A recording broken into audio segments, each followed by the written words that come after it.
Hi, I'm Dave. Welcome to the channel. In this video, it's purple mini time.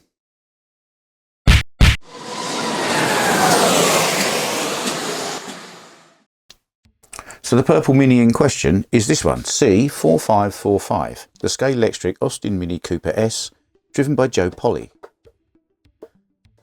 Now, before I started this video, I emailed Mike from Slot Car Universe and I said, are you doing a review of this car? He said, no. I went, okay, I can use the superlatives then. So, are we ready for this, Mike? This car is beautiful and probably gorgeous as well. I mean, it really is. If you were buying a slot car for the kids and you didn't really care, but you're just looking for something that will appeal to them, it's a purple mini with a gold roof. What more would you want? It's a very cute little thing. In terms of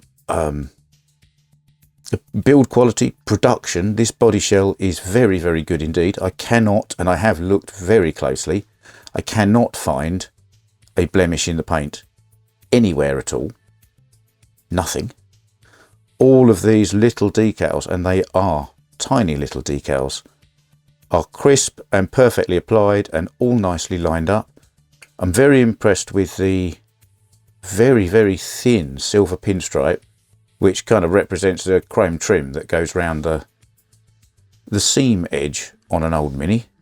It's there both sides and it is complete, flawless and straight in every way. I was looking at the number on the roundel and I thought, that doesn't seem quite straight. And that one doesn't seem quite straight either.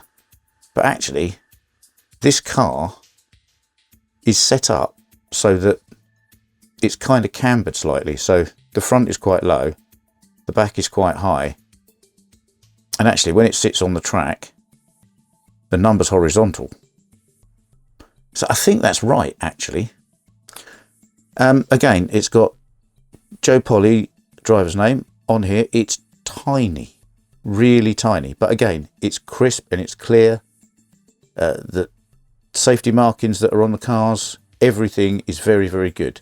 One thing I would say, it's got a standard Mini central exhaust on it. Now, that kind of comes out and pokes up. The race car just kind of has a fairly straight fat thing that sticks straight out the back. So as a detail, that's kind of wrong, but it's the only thing that is. I really like it. It is, as I say, the paint, even these little pinstripes here, very straight, very crisp, and they run perfectly to the seam and perfectly to the front as they should. Outside wise, absolutely faultless. Okay, so let's put the car on the turntable. You can have a good look at it, and I will tell you a little bit about the driver and this car and why it's this colour. So, Joe Polley. Joe Polley, she's mainly known for racing minis in the UK, although she began racing at the age of 15 in short oval mini stocks and then brisket F2 cars, which for American and Australian people are kind of like sprint cars, but on asphalt, not on the dirt. She picked up a dozen wins doing that, racing alongside her two brothers. All three of them were very keen to emulate their legendary oval champion father, George Polley. More about him in a minute. Joe moved to long circuit racing from short ovals in 2007, running in the Mighty Mini Championship and qualifying 4th and finishing 8th in her first race. She raced the Classic Mini for a number of years before moving on to the Modern Mini Challenge in 2014, which she raced until 2018 and then moved back to the Classic Minis again. In 2021, she kept with the Classic Minis but switched to the Masters Pre-66 Mini Championship, which is where this car comes in. For this series, she drove a car painted purple, a colour synonymous with the Polley family since the 1970s and the 1980s, when her father George was considered by many, me included, to be one of the finest domestic drivers we had.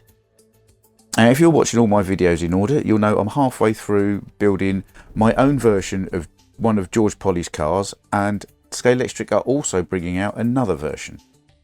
He became famous for his purple cars, and he drove with the race number 306. And in short oval racing, the roof of the car denotes your grade as a driver, and the current world champion always has a gold roof on their car. So this is Joe Polley's mini livery, and it's a tribute to her father, being purple with the gold roof and carrying his race number. So it's not just a gorgeous looking purple mini. These colours and the number are significant in the UK grassroots motorsport history. So before we take a look at the inside, let's take a quick look at the underneath of this car. It is obviously very, very tiny. It looks like it's got the same slim cam motor in line that the 105e had. A big old magnet across the back there. Nicely sculpted round here. I'm not quite sure why, but it is. They've kind of smoothed bits off. A little bit of attention to detail. It's very nice. The magnet, let's see how strong this magnet is. Okay, that's strong. That's very, very, very strong. That really doesn't want to come off there. So I think with the magnet in, it's fair to say this car is going to stay on the track. We'll try it with the magnet in. We might try it with the magnet out afterwards, but before we do that, let's have a little look inside. This is it's a made in Vietnam car, so I will just check, because they had trouble with the Vietnam cars with the wheels not going on straight. Nope, they're all four of those are very good. So let's take these screws out of here. I have to say, I think 4 screws on such a tiny little car is a bit overkill.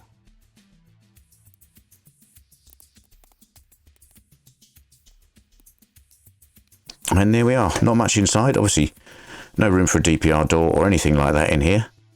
Quite a long shaft on the motor, just to get the weight balance for the car pretty central with the motor in the middle of all 4 wheels. So they've just kind of used that trick to shift the weight forward and put the magnet behind. That's fairly clever. Body shell wise, well, it's the usual kind of large clip-in affair that, I mean, there's a lot of weight in this compared with this. So it will be quite top heavy, I think, although there's some good weight down here, so that might help it a little bit.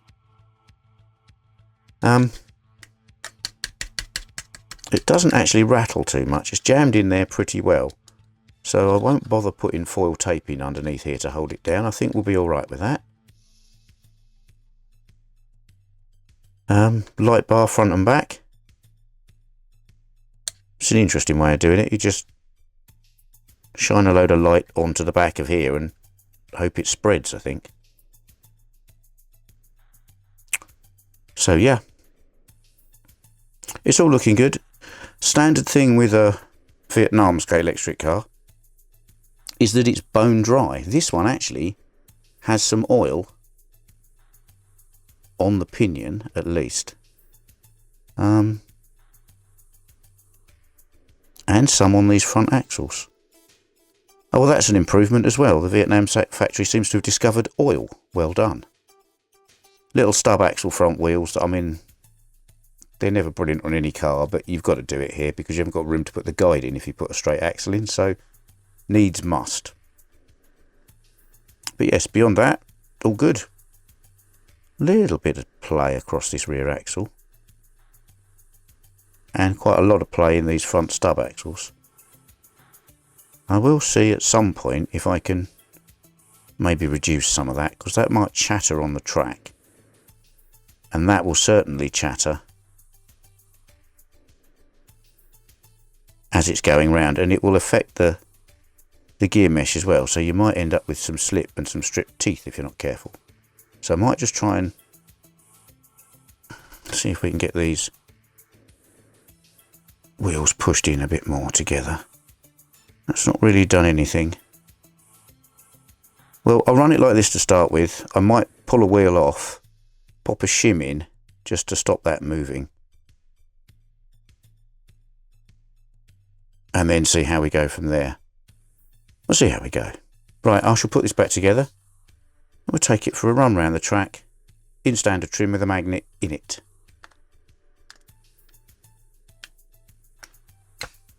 So let's give this a go then. Magnet in, running on 12 volts.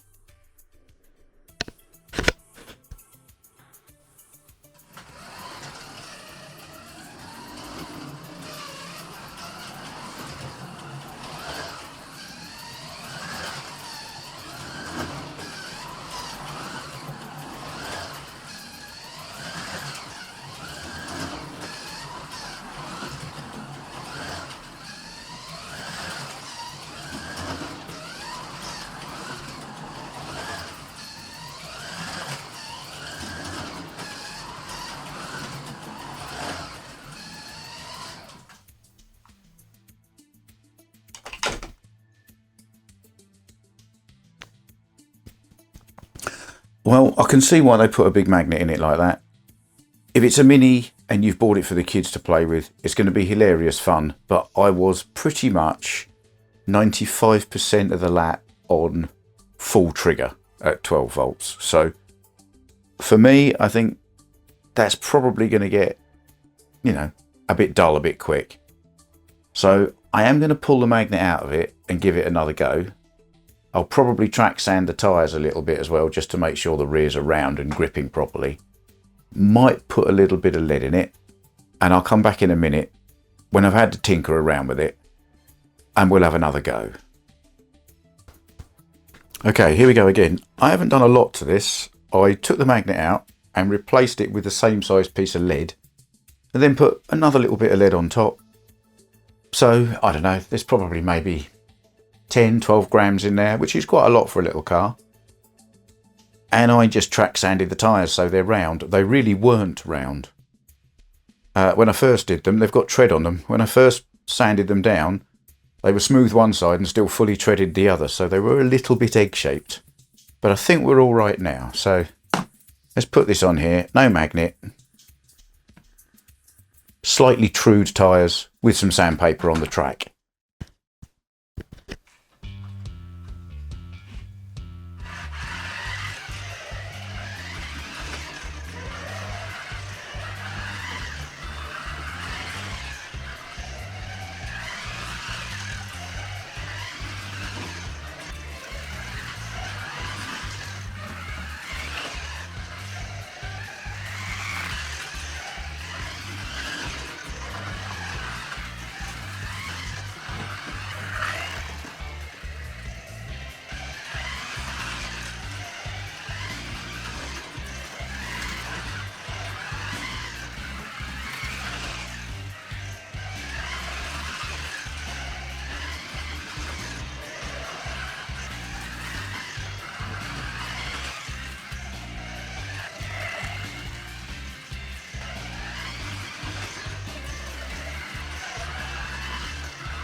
Well, that was really quite successful. Taking the magnet out, replacing it with lead, just sanding the tyres down. The car was more of a challenge to drive, but not too much of a challenge to drive. I did really quite enjoy that. I think for me on this track, making it a little slower and a little more tail happy has made it a more entertaining car, if not a faster one. And that's what it's about, really. This car is, you know, I'm not going to race that against Revo slots or whatever else. But in its own right, it's a fun little car to drive. When my son's old enough, I'm sure it will be the one he starts to drive first anyway. So, yes, I think my conclusion is these little minis are real fun. That particular mini, being the purple and gold it is, for me it's quite an important car, as I said. But it's just cool to look at. It's something fun, and the kids will love it. Well done, Scalextric. I think this one is a hit. As always, thanks for taking the time to watch one of my videos. If you liked it, you will find a button specifically for that. Please subscribe to the channel, it's free and it really does help. And if you hit the bell, you'll get a notification the next time I post a video.